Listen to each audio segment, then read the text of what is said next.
Muy buenas noches, mi nombre es Irina Gabriela Varas Rodríguez, soy estudiante de la Universidad Técnica de Manabí de la carrera de Derecho.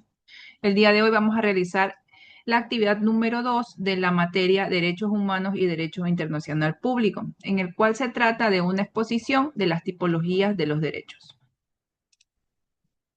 Bueno, los tipos de derechos o tipologías de derechos las hemos clasificado en tres partes, como son el derecho civil y político, este como condición indispensable de la existencia humana. Los derechos económicos y sociales y culturales, tradicionalmente conocidos como derechos de segunda generación. Estos derechos buscan liberar al ser humano de las necesidades económicas. Y por último, los derechos de solidaridad. Este derecho, también llamado en las clasificaciones clásicas como el derecho de tercera generación. Para iniciar, veremos lo que son los derechos civiles y políticos. Entre los derechos civiles encontramos el derecho a vivir, derecho a la libertad, principios de igualdad, derecho a la propiedad y derechos políticos. El derecho a vivir. Esto supone no solamente sobrevivir a determinados hechos que pueden causar la muerte del individuo, sino también la satisfacción de las necesidades básicas de las personas, como son alimentación, salud, vivienda y educación. Esto determina entonces que todos los derechos, según sus diferentes naturalezas o clasificación, ya sea civil, económica, social o cultural, hace una conformación a todos los derechos del buen vivir y así comprende que vivir en un medio ambiente sano y ecológicamente equilibrado ayudará a las personas a tener un mejor desarrollo socioeconómico.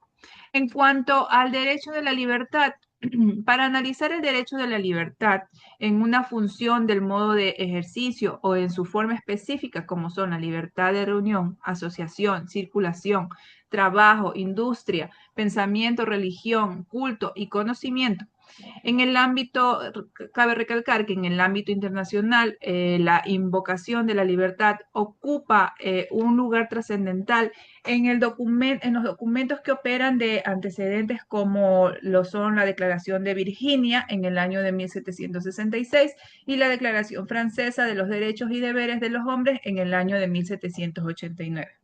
También podemos recalcar los tratados que se aprobaron a partir de la Segunda Guerra Mundial en el seno de las organizaciones como son la ONU, la OEA y el Consejo Europeo. También ocupan un lugar relevante en la historia al momento de declarar este derecho de la libertad de los seres humanos.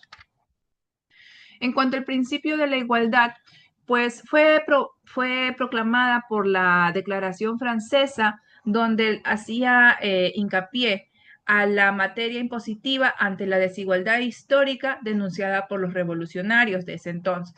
La naturaleza jurídica de la igualdad ha sido un objeto de intensos debates por parte de la doctrina. En cuanto a la doctrina nacional, ha reconocido o reconoció la coexistencia del principio de la igualdad, el derecho a la igualdad para los seres humanos. En cuanto al derecho de la propiedad, bueno, la inclusión del derecho a la propiedad fue un objeto de fuertes debates con marcas de coexistencia de las diferentes ideologías de ese entonces.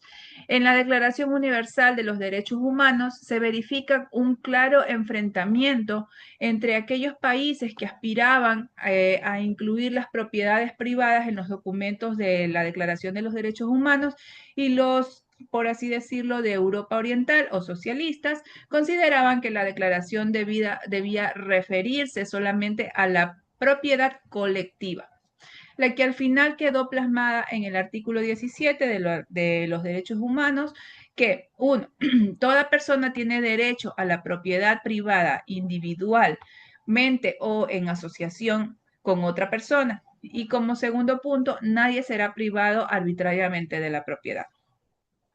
En cuanto a los derechos políticos, pues los derechos políticos son aquellos que vinculan a la nacionalidad, la ciudadanía y sus derivados como el sufragio y la participación política, así como también la conducción a los asuntos públicos y a la participación de elegir y ser elegido en actos políticos.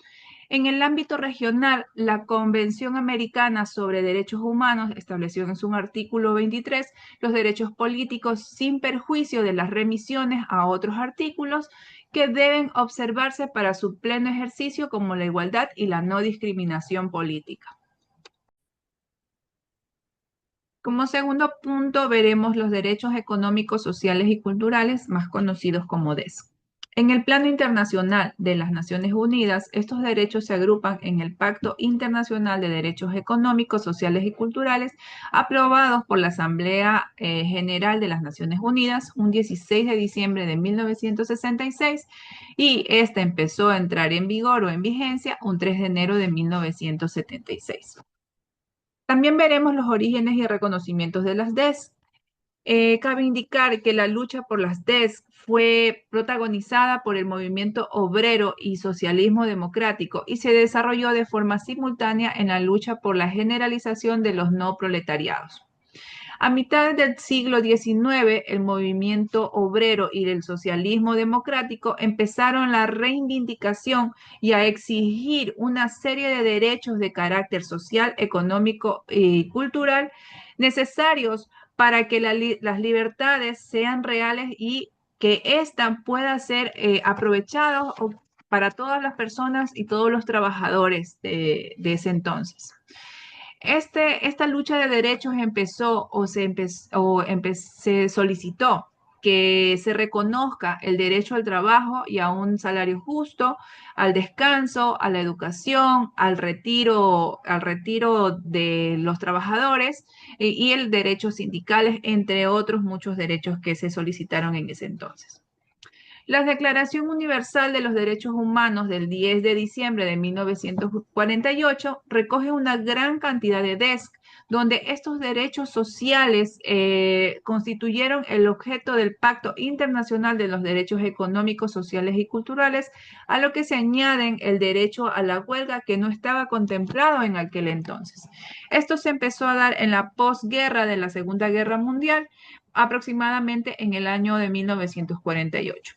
Cabe indicar que en el intermedio de estos dos orígenes, tenemos que en el año de 1917 y en el 1931 se hicieron o se reconocieron en las primeras constituciones, como por ejemplo en la de México de 1917, la de Weimar de 1919 y una segunda República Española de 1931, donde se introdujeron todos estos derechos consagrados en cuanto a las Naciones Unidas. Como otro punto muy importante de los DES, tenemos la igualdad material y necesidades básicas, la cual nos dice que la igualdad material se relaciona con la justicia redistributiva y la satisfacción de las necesidades básicas, garantizando mínimos vitales para todas las personas.